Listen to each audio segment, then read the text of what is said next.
3, 2, 1 contact with the Bloodhound Gang. And there was always a drop of water. Yeah, you remember that? And that's what I remember. I remember seeing the ripple. 3, 2, 1 contact. Remember that? They did a bunch of other, and they had a pinball thing. I think that was Sesame Street. That was the 1, 2, 3, 4, 5, 6, 7, 8, 9, 10, 11, 12. Okay. We've got to find that now. Nice. Anyway, hello, viewers and listeners alike. Welcome to One-on-One Live with Coach Blu and Athletic Director Marissa. Hello. Absolutely. Good to have you guys all here. Thank you so much for all that you're doing for Team Addict to Athlete. We so appreciate you guys jumping on here. This is your weekly call-in show. You can jump on here and ask us all kinds of questions about addiction, recovery, mental health awareness, issues or concerns. Why are you turning it down? That's that. The Children's Television Workshop, right?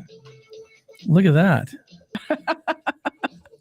When they say that in 3, 2, 1 contact, for all you Gen Xers out there, remember before we had 16 trillion channels? Yeah, can you even you used to go to the TV and turn that big knob, remember? Bung, bung, bung. Yeah, that's your drop of water. I see that. But where's the pinball? There's a ball. I don't think there's a ball. There's an egg, a lighting a match, kissing a baby, which is weird. The frog eating that thing. Yeah. I don't think there's a pinball. There's a clock, a bell, jumping trampoline. A kitty. For those of you guys who are listening to this podcast, we'll have to have our producer Max post this on there so you can see what Marissa's talking about. Contact opening. Contact. Yeah. And you remember when the Bloodhound Gang and they said, they'd answer the phone, they say Mr. Bloodhound isn't here. That dude is never there. Was there a Mr. Bloodhound, or was it just those kids pretending that they had an adult supervision? I just remember the drop of water. Man, yeah. It is no wonder that us Gen Xers are so messed up. It's the funniest thing. Like one of the weirdest things. I love that people take the time to put that stuff on YouTube for me. Oh, I know. There's been quite a bit of nostalgia that I've rewound and watched. In fact, it was kind of funny. Remember a few years ago, we got on this kick of watching in old commercials, like the 1978 Plymouth, the cars and state of the art air conditioning and automatic windows. That's the funniest thing to me. Oh, good. Emily Jeffries saying, yes, we had a TV in a wooden box frame. Yeah. You remember that? TVs used to come in they used to be like furniture, like these big, huge cabinets, and you'd pull back the big wooden doors to expose that screen. Remember? Oh, yeah. I just remember we had a TV that we had to use to change the channel. Yeah. Like some pliers, the vice grips. Absolutely. I remember when the remote came out, and it was just like an up, down, that was it, power. Now you can hit Netflix and all this other stuff, and my kids lose them all the time. Yeah. I didn't realize that would be a pet peeve of mine as an adult, having them lose the remote. I wish we had a Apple AirTag to it. AirTag on all of our remotes. My, how times have changed. But listeners, nonetheless, this isn't just that kind of show. We want to help anything that might be plaguing you, anything that's going to be, contrary to that path to recovery, relationship issues, whatever it is. We got some good content for you today we want to discuss and share with you some of the things that we've been previewing. But before we do that, I want to give a special shout out and thanks to all of our Patreon subscribers. KP, thank you so much for giving us a review. Since KP got on there, listen to the mindfulness drop we just had last week. It talks a lot about how he uses that with mental health and martial arts. And so really good content. So listeners who are on the Patreon's channel, jump on there and go and review and read and have some fun. Some really great bonus episodes. We got some good things coming down on Patreon too. Our producer Max. They just shared our little back scenes of our Vegas trip. Yeah, video on some of the fun stuff we did in Las Vegas, sober Vegas. And we some awesome content on the horizon. We're going to start doing some group rooms, some open rooms where we can get on and discuss some issues at hand and be able to give you guys more content there. For all the Patreon subscribers, not just a thank you for all that you're doing to help us push this podcast out, but also to kind of get faces to the names and get some interaction going. So keep an eye on your email as we increase and boost that just a little bit more with different kind of content, not just the audio stuff. Lots of fun. Yeah. But mind, celebrating all of these athletes who are helping us produce this podcast. We will go through our Patreon list and thank all. We want to start with our super fans: Hardy, Steve Riggs, Tracy Whitby, Jerem Thurston, Tara Butson, Holly Davies, Scott Foster, Brett Frew, Chris Williams, Sensei KP Brown, Patrick Forsyth, Brock Ellerman, and Chrissy Case. Thank you, our super fans. Our rookies: Sione and Mary Inuk, Sherry Polson, Earl Dyer, Wendell Wood, and Brad Waldron. Thank you. Welcome aboard, Brad. Our pro level is Gary Thurston. And our champion level, Shad and Freya Robison, Ron D. Loesch, and Andrew Baird. Absolutely. Thank you, each and every one of you. We totally appreciate you guys helping us support this podcast. And it shows we're getting this out further and further. And you might like to know that we've actually reinstated the minor league podcast yesterday. Our minor leaguer, Savannah, came in here and dropped an absolute mind-blowing podcast. It's hopefully going to drop today of this recording. It is a powerhouse of information. I'm blown away by the content she shared. I'm excited to hear. Like, this kid's got a bit of a, emotional challenge. And instead of just keeping it to herself, she's, I want to share what I'm learning. And that is what it's all about. The Minor League Podcast listeners is really there for you and your children. And it's connections between what our youth is going through and how you, a parent or a spouse or a loved one, help them overcome some tremendous issues that they're facing these days. I mean, there's some crazy stuff going on. And the Minor League Podcast is hosted by our own daughter, Savannah, 17-year-old, and gives kind of the viewpoints of teenage life and frustration and how she's working through that. And then you're on there most of the time too, how she sees the world as a therapist, like giving insight and help for teenagers, but also parenting and parents of teenagers. I'll be honest with you, she runs circles around me on this one, and I was really blown away. I'm like, who is this kid? Like, it's kind of, I don't know. It's just listen to it with a review, see what you guys think. Awesome. Well, listeners, today we want to jump into an interesting topic. Merce and I, we don't like to admit it, but we keep our eye on social media quite a bit. And every once in a while, you get this gem, and we've discovered a gem. And I think that with TikTok and Reels and stories, there's some cool stuff that professionals can put out. And recently. And I say recently, because several months, I was able to do a continued education conference discussion on movement is healing and how movement, from what we've seen on Team Addict to Athlete, has created strong pathways to recovery and tremendous, aspects to mental health. Yeah. We've been invited to now do the same presentation with a little bit of a different kick for the Recreational Therapist Conference coming up in several weeks. Yeah. The recreational therapy, man, that's the coolest thing ever. They're the best. They really are. And we're going to get into that topic a little bit later in the month as we get close to that, because I want to share with you guys how important rec therapy is. But as we're scrolling through some of these shorts, we came upon an amazing one specifically that talks about movement and muscles. Now, you all know that, like, as we've promoted in Addict to Athlete for over 10 years now. Yeah, for a decade. A decade. The movement equals healing. We know that movement creates, these chemicals in the brain, the dopamine, the serotonin, all these feel good chemicals. New research. Did I say new research? Because I've never heard of this, but it's a few years old now. Like 10 years old. That they're talking about the muscles in your body. And they're finding through research that your body and the muscles actually, when moved and stretched and worked out, also release chemicals. Yeah. And when those chemicals hit the brain and coact with the dopamine and all the feel good stuff, amazing stuff happens. This is like, again, reinforcement and proof that movement equals healing. So I want to share with you this quick little, I don't know what this is. It's a reel? Is that what it is? Yeah, it's just a clip from one of her other presentations. And remind me of her name, this gal. It's Kelly McGonigal. So Kelly McGonigal. We're going to try if we can get her on the podcast soon, but let you listen to what she's discovered in some of her research in the book that she's writing. Hopefully this comes through. All psychology, all neuroscience. And this is, I think, the most interesting finding of the last decade in all of science. And this is the insight that your muscles are basically an organ that secrete hormones into your bloodstream that affect every system of your body. Your muscles, they secrete chemicals and proteins when you exercise that are also really good for your brain health. And one of the first papers almost 10 years ago that was published explaining that when you contract your muscles, they literally secrete these proteins into your bloodstream that make you resilient to stress and can protect you from depression. The scientists called them hope molecules. This idea that literally your muscles are manufacturing like antidepressant molecules. And the only way to get them into your bloodstream where they can then travel to your brain is you have to contract your muscles. Like it's like a pharmacy in your muscles. And anything you do that contracts them, walking, hiking, running, dancing, weightlifting, like swimming, anything, you are going to be dumping hope molecules into your bloodstream that when they get to your brain, they work as an antidepressant, and they also help people recover from trauma. Like that's like a miracle. All psychology. So think about that. Yeah. When you heard that and you're like, you've got to hear this.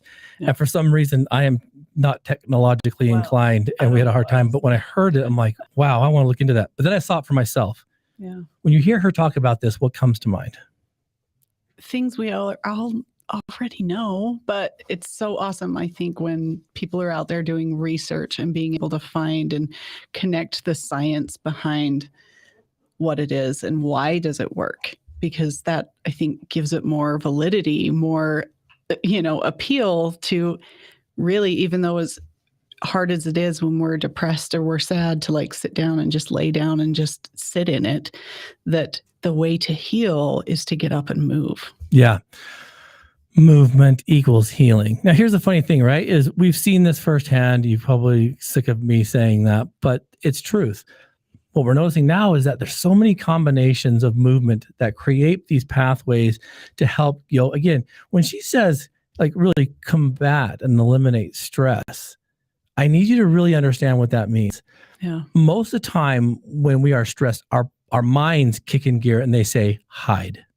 Yeah. They say avoid. They say withdraw, right? Yeah, stop. Yeah. That is the absolute wrong thing to do. So here's the deal. If our bodies are so inclined to produce this, and this is what it does when we're moving and when we're active and when we're producing, why does the mind conflict with that? Like, thanks, Heavenly Father. Like, what? Like, what is this, right? It's just the overwhelm of it. Obviously, your body needs to also, because it is important to feel your feelings, whatever it is. If you're depressed, if you're sad, or if you're angry, to be able to sit in it and be able to feel it, but then move. Like, how long do you sit in it? Because the longer you sit in it, the harder it is to get up and do something about it and to change it. Hope molecules. I mean, really, it's funny that we've never really discussed this before because, again, it's all kind of breaking news, although it's a couple years old now. Mm-hmm. But I this, and it makes me wonder, like, why are we not tapping into this because we know it works? Yeah. And we've talked about this before in the past, that after September 11th, they saw an increase in running shoe sales and local race registration. Yeah. Just fitness in general. Yeah. During the pandemic, what did we see? I mean, we couldn't do anything else. So we saw a lot of recreation, a lot more getting out, a lot of home gyms, all that kind of stuff. So then why? Because there's this natural inclination we have inside our soul of souls, so to speak, to move when things like this happen. Yeah. But we've also become so complacent in our modern lifestyle that we think we can move simply by watching Netflix or scrolling through TikTok. That movement's not enough, right? And in our brain, a lot of activity that we get moving in our brain when we're engaging with the internet, with TV, but this really comes down to movement in our muscles and being able to secrete the hormones to be able to help and heal within our body more than just within the brain. So if we know that movement equals healing and that our muscles also can contribute to us feeling better, going through anxiety, overcoming stress, like she says, combating trauma, okay? But your mind's putting up this roadblock. How do we then begin to build a mental fortitude or mental toughness to get you out that front door, right? To get you moving? Because I think that's where the dilemma happens. Yeah. Is, again, if we could take a pill and make all this happen, it'd be great. But all medication only takes you halfway. You have to do the rest. Yeah. We're not designed to be sedentary. We're not designed to just stay put. We're supposed to be moving. But that mental toughness and fortitude needs to start being built now. Yeah. So where in the world do we begin with that, right? Anywhere, just anything. I think oftentimes people look at it and think, oh, this means I need to go get a pass at a gym. I need to start going to the gym every day, and I just don't know if I have time. And then all of a sudden it's just overwhelm. Or I need to get out and do this, and that costs money, and I don't have the finances. No, just start. Anything is better than nothing. So start with parking. It's the simple things. Park further away when you go to work so you have more to walk. Take the stairs instead of the elevator or the escalator. Like, just do more movement. When you're stressed and frustrated, get up and just walk around the halls in your work, in your house, whatever. Walk around the block, come back.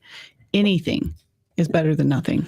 So the central idea here that I want to promote to you guys about taking control of any conflict comes with you beginning to use very, I think, calculated steps in a process to really overcome that mental weakness. And, to ensure that your mind gets focused and that you have maybe a clear path, these steps that we're going to recommend, they're going to work if you follow them. And they're not like steps like the 12 steps. These are like very different. Like Marissa said, first of all, you've got to recognize the conflict. So the conflict could be whatever's increasing the stress level, whatever is holding you back because of trauma, or maybe just overcoming mental barriers like motivation. Yeah. How important is it for us to recognize where the conflict truly resides? Not just an overall feeling of, I just don't feel like going out. Yeah. Because that's not a feeling, that's a thought. How important is it to recognize what's really going on, recognize the conflict? Yeah. I mean, it's huge. Self-awareness. I always talk about self-awareness. It's so important to be able to assess where we're at, what we're thinking, why we're thinking that. That's why you discuss so many times, what are you thinking? Not how are you feeling, but what are you thinking? And, you can't get further away from something unless you assess where you're at. Oftentimes you may get there and then come right back because you haven't really recognized and being able to put, feelers out there and identify exactly what you're working against to be able to move forward. So let's start with it. Let's play this out as we go through these steps so that we can give some description to the listeners a little bit about what this means. If you have a conflict, if you're going through stress, right? That means there's something outside of what you think is your control that's causing you to slow down, that's causing you to worry or to create concern, right? Mm-hmm. So recognizing the conflict is about you not responding to the feeling, but actually breaking down the thought process. Why do I think there's conflict? Well, I'm being micromanaged at work, right? Yeah. My emotions are at the surface because I'm clean. I feel like I think I'm under the gun, and I just feel lethargic, and that's causing stress. So if you recognize that the conflict, is it any of those attributes, or is it the micromanaging of the boss, right? Yeah. So the conflict's kind of hard to find sometimes because it may not be what you initially think. Yeah. Where's the initiation of the thoughts even? Yeah. Or let's make it even more real and say maybe it's a turbulent relationship. Maybe because of histories or just issues that maybe the conflict is separation, divorce on the horizon in a relationship. The last thing I want to do in those situations is get out and go running or to the gym, right? Yeah. But let's boil this down, right? Let's use that as the premise because unfortunately we know there's several folks that we are working with that are in that very spot. So the conflict is the relationship is hurt, and it may be pointed towards divorce. Mm-hmm. If you recognize the conflict, that the conflict truly is the feelings, the thoughts surrounding the divorce, and we dial into the conflict itself, it's we don't see eye to eye. We're not communicating. We're not allowing either of us to be vulnerable. Yeah. Our conflict here is creating tension and stress and frustration, sadness. Yeah. Number 2 is managing the conflict. Okay. So how do you manage then the conflict of a relationship on the horizon of ending? Like, what do we do? Because we can't fix the other person. No. We've got to take care of ourselves, right? Absolutely. And to own our own in that mindset. So managing the conflict doesn't mean solving it. What does it mean? Addressing what you can do. Mhm. What do you have control over? What can you assess and do something about? Absolutely. So managing a conflict such as this, there's many paths, but let's just use a few examples. It could be, I'm going to take ownership for my part in this, for maybe allowing the behavior to go on as long as it did. Maybe not, requesting more conversations or communications. Maybe not recognizing issues earlier. Yeah. Or maybe even saying some of this stuff is born from my own insecurities and childhood trauma. What I created. So maybe I need to go and get some help or counseling first to figure out where this is coming from. But it's about you taking control of the issue. And the issue isn't always the other person. It's how you're reacting to it or not reacting to it. True. Which is hard, I think, right? Yeah. And that typically makes it sound like, well, I'm the loser here. And that doesn't really promote a desire to want to go out and move. You follow me? Yeah.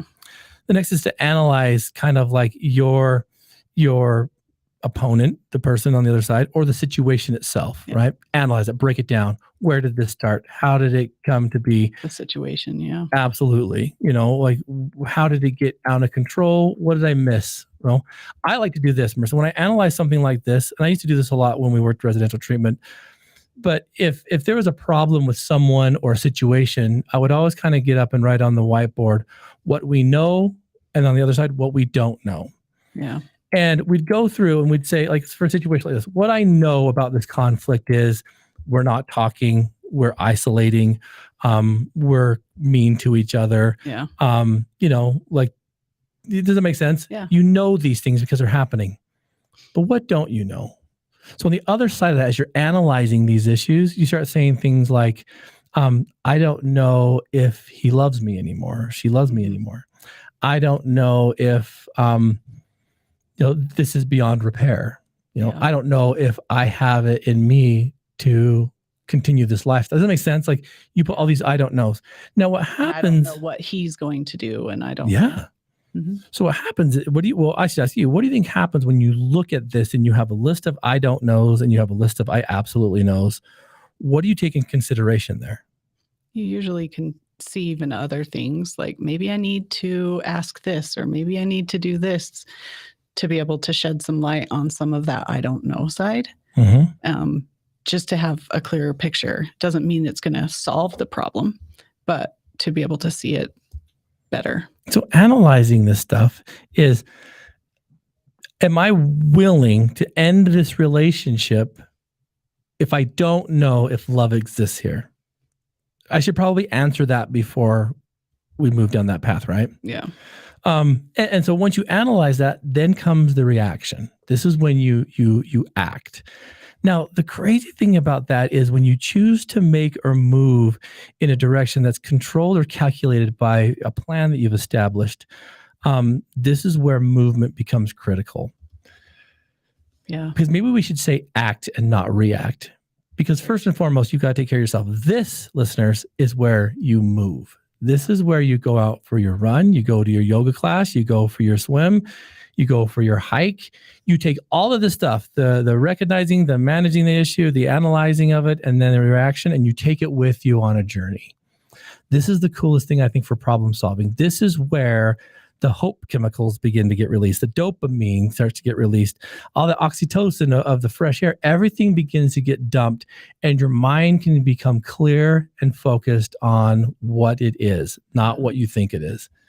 I love this kind of stuff, Marissa, because there's been times I remember when we were getting ready to kind of like separate our ties with the program that we were in ownership with. Mm-hmm. And some heavy stuff happened. And I'm like, I remember I came home and I'm like, it's like midnight. I'm like, I'm going for a run. And I just started running. Yeah. And by the time I got back, I knew what I needed to do. Yeah. It didn't end up the exact way that I thought, but I was prepared for it because I had those hope chemicals. So I didn't even know what happened. And you had just done some planning, done some assessing, and what do I need to do? What is the next move for me? Yeah, we didn't know what other people were going to do, but what do I need to do next? Mm-hmm. And how do I need to address the situation? Because running and getting out helped you work through some of the emotion of it so you could think of some of the action items next. Absolutely. And so, I was talking to one of our athletes just yesterday about this, and she was explaining how she was having some pretty heavy family conflict and stuff that was not so much in her control, but she's like, things were coming in so hot and so heavy and so fast that she's like, I just went for a run. And when she came back, guess what? She had solutions to her problems, and they weren't solving the family's issues. They were helping her navigate her own issues within it. And it's funny when this happens. And, again, if what she's saying is true, these chemicals that get released through movement and through stretching and through contracting these muscles. If what she's saying is true, why don't we use this as a tool for processing heavy stuff? Well, because your brain's telling you to stay still. Stop. Self-preservation kicks in. What do you know about self-preservation? Yeah, our bodies, our minds will do whatever it needs to do to keep us moving. To keep us safe and alive, right? And everyone's different on how they do that. Sometimes it's that fight, flight, freeze, fawn. Like me, oftentimes when I get super stressed, I'm like, I just want to go lay down and go to sleep. Just shut it off, get it out. It's not solve the problem. It's just like, turn it off. Take a switch. I can't handle this right now. Absolutely.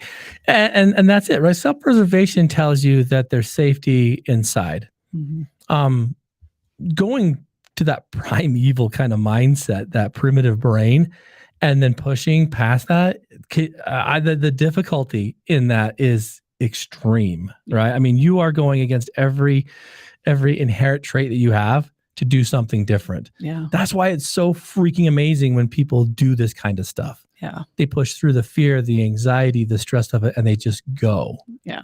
I mean, and I don't think people give themselves enough credit for that stuff. No. You know what I'm saying? Yeah. There's a couple comments on here. Yeah, go ahead. Talking. Emily said that her and her kids dance randomly, and she thinks that they need to do more of it. And then Paul Michael said, I personally got the buddy pass at the gym so that my friends can work out for free, and it's been working pretty well. I still get excuses, and a couple just sit in the jacuzzi, but some are working out with me. I love that too, because it's not only he's helping himself, but he's trying to help others, and it's also going to connect on a social scale. And I can promise connection and just interaction with others is going to help too, besides being able to have the physical fitness. I've never heard of the buddy pass. That's freaking absolutely genius. Gyms let you, depending on which level you have, you can bring a friend each time. Holy cow, man. So I love that. So he's actually investing in relationships by paying a little bit more, and the offer and opportunities there. Yeah. That to me, that's the ticket right there. That's the answers to the final, right? Yeah. Both of those are great. Spontaneous dance. It's the coolest thing. This is the thing I think that might be worrisome to a degree about some lifestyles that most kids have when they're downstairs playing their Xboxes and computer games and stuff.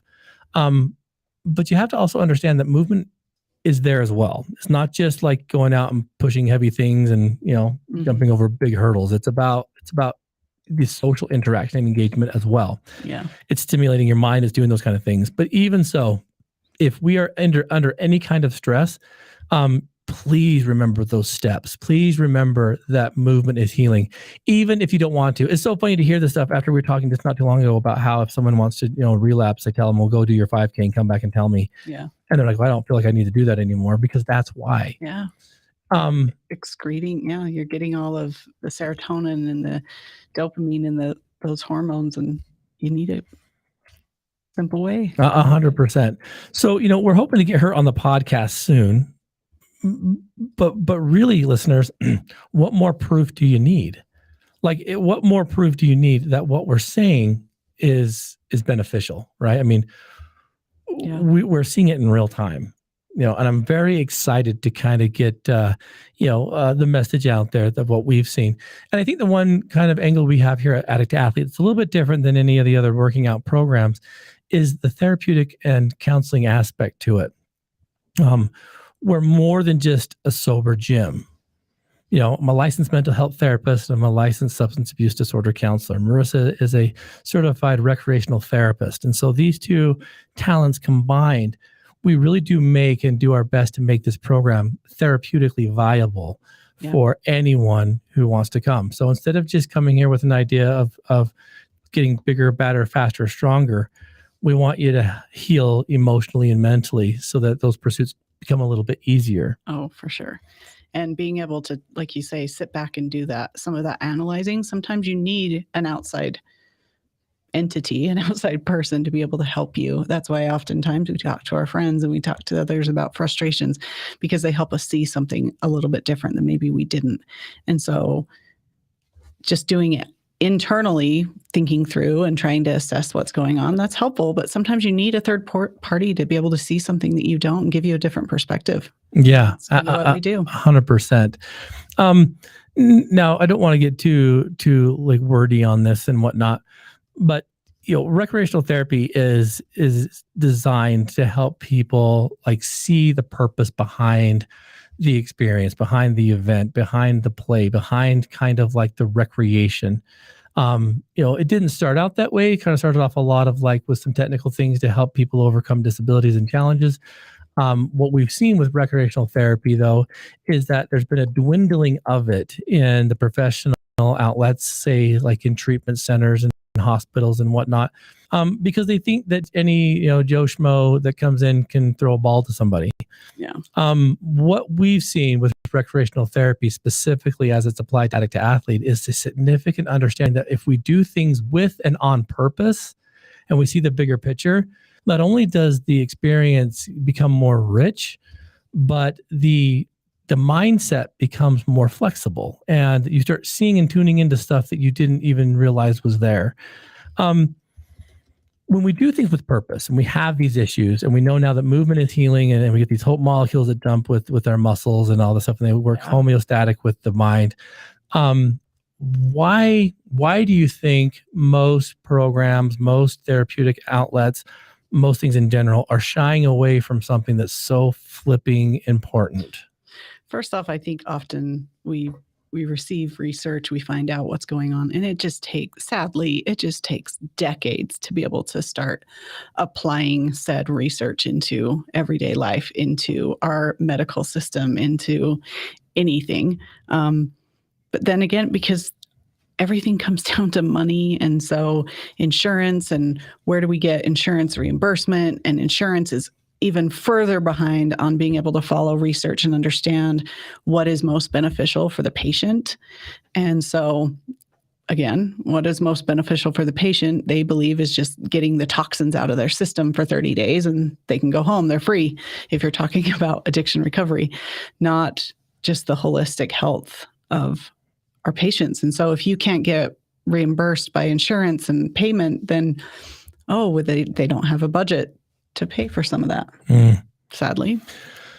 I guess that's where we need your help, listeners, right? We need to start changing the pathway of the way these things are delivered. Yeah.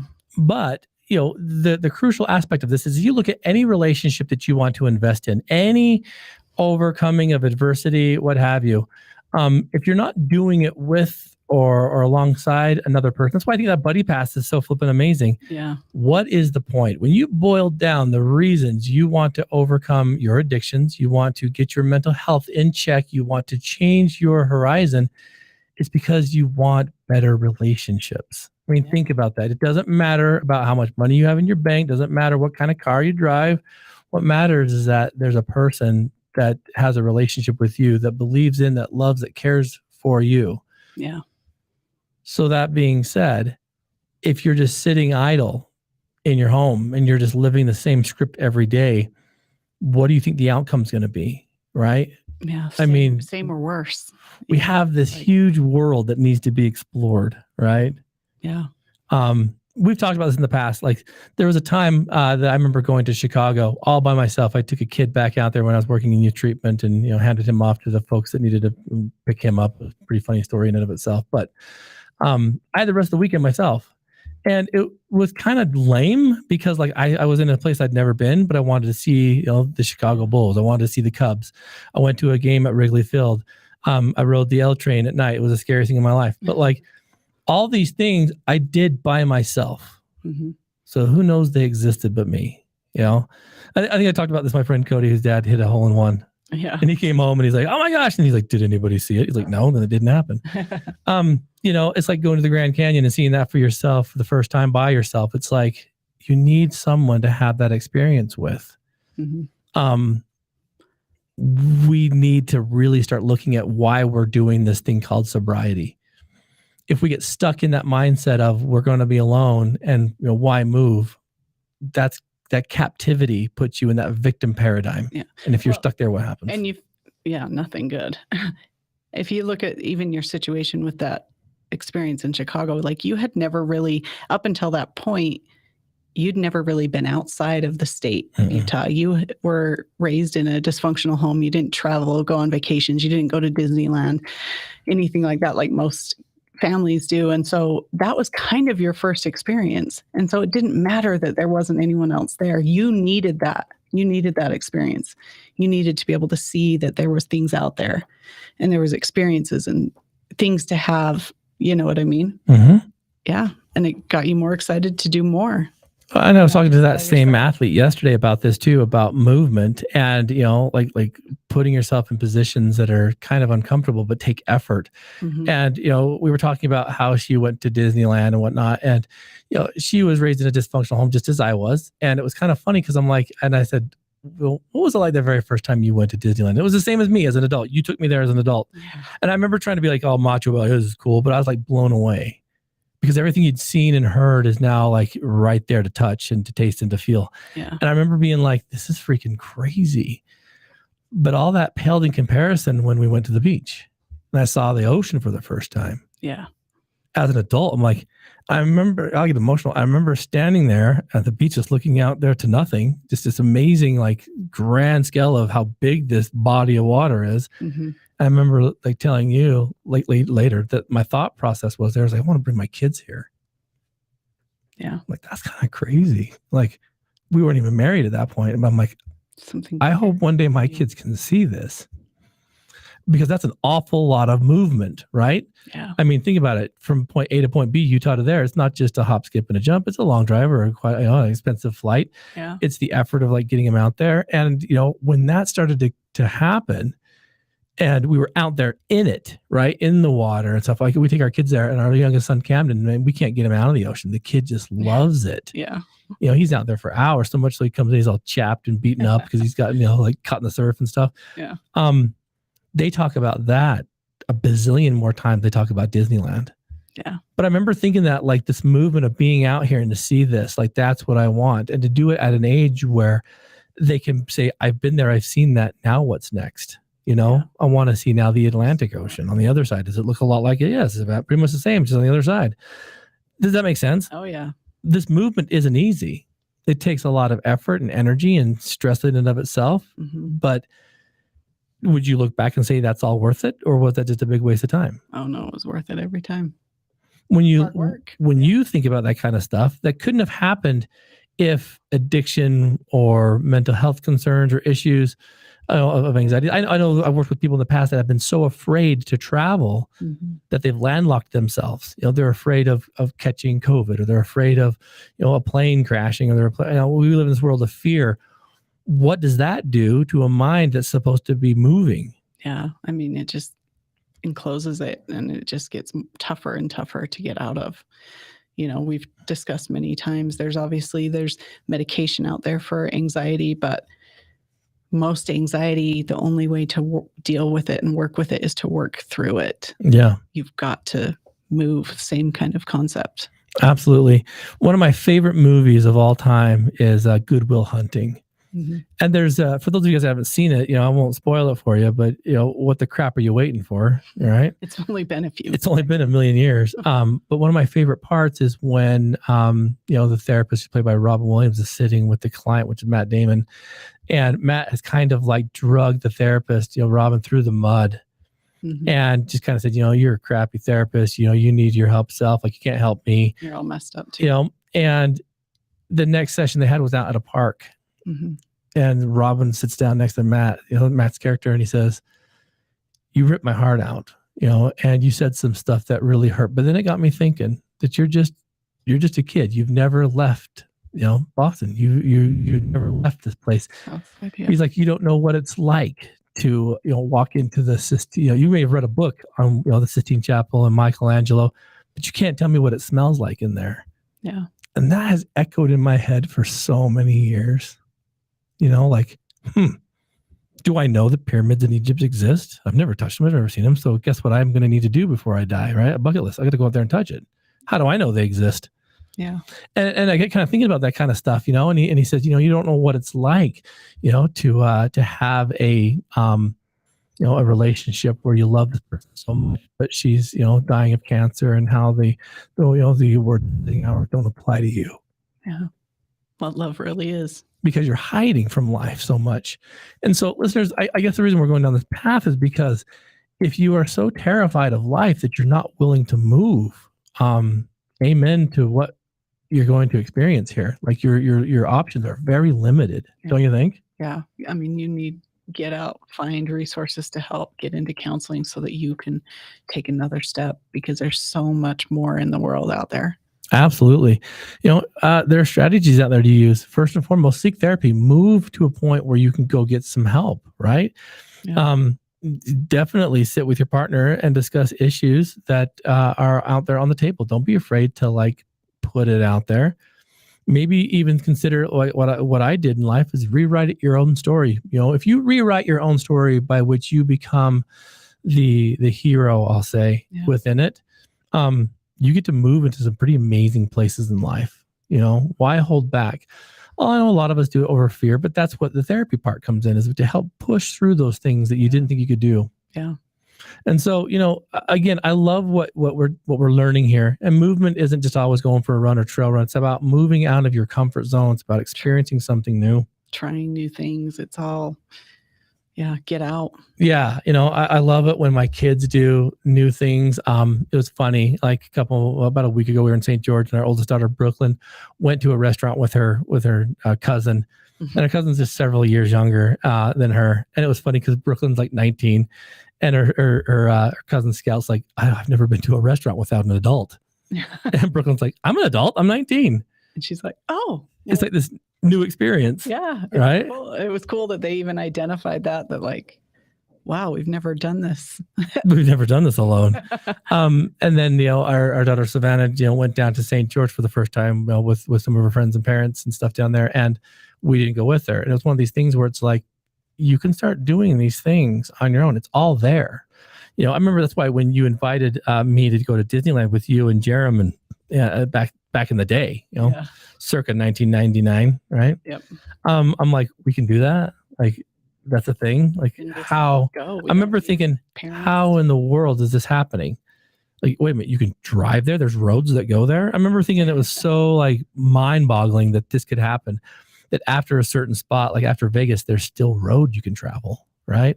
And when you get to Disneyland, the main street smells like vanilla. Oh my gosh, you can't get that on any video or picture. The smell is incredible. And then while we were there, we bumped into Nicolas Cage. I'm like, oh my gosh, that guy does this. So now I know with authority that Nicolas Cage is the real dude. I saw him, right? He went on a cruise with him. The Jungle Cruise with Nicolas Cage. So I guess what we're saying is, don't let life pass you by. Start moving, start exercising, start producing, start seeing things, start experiencing stuff. Go see what it smells like in the Sistine Chapel. Go touch a pyramid. Go out there and live. If not, you're going to run out of time. And I don't want that to happen to anyone, to have regrets. I want you to have a life that's fulfilled with someone to see it with you. It'll make it that much more special. Start small and start somewhere, and anything's better than nothing. Absolutely. So I don't know if you have anything else on your agenda, but that's kind of all I wanted to discuss today. It was awesome. And thank you, Paul and Emily, for joining the conversation on Facebook. Yeah, Paul, well done, brother, to think about bringing people along with you. I've never heard of that. That is one of the neatest things. Hats off to you for doing that. You probably will save a life that you might not be aware of simply by inviting like that. So good job, brother. I think that's awesome. Athletes, we have our registration open right now for both races. Our No One Left Behind half marathon that you can run with 3 or even more people together. Yep. You have to finish together. Start and finish together. It can't be more than 15 feet apart at any one time. So really, you're only fast as your slowest runner. And the cool thing about that is that's the person you get to promote and help and inspire to finish. You can be registered on that right now. Jump on addict2athlete.org underneath the the race registration race tab, and register as a team. It's going to be an excellent event. It's a beautiful course. Believe it or not, if you're here in Utah, there'll be beautiful weather by then. So, We hope. pace yourself. Yeah.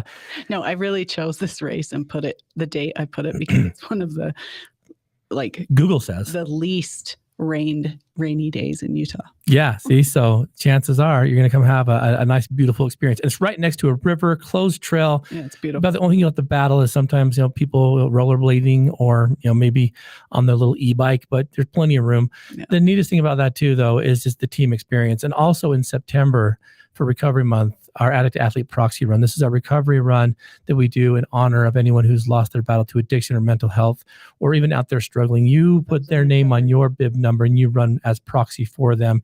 It is an amazing healing event that we've seen turn into quite an experience. Both are open for registration right now on addicttoathlete.org. And while you're there, check out some of our other pages on there. We have amazing merchandise. We've got programs to help, maybe your individual path of recovery. Shoot, if you'd like to become an official Addict to Athlete sober coach, jump on there to take the training. We have 40-hour training that will help you become an Addict to Athlete certified coach, to where you can open a chapter of Addict to Athlete in your community, or use that as education to pursue some of your own recovery coaching endeavors. But nonetheless, it's all found at addicttoathlete.org. So Marissa, until next time, please, athletes out there, listeners alike, turn your into a very powerful message.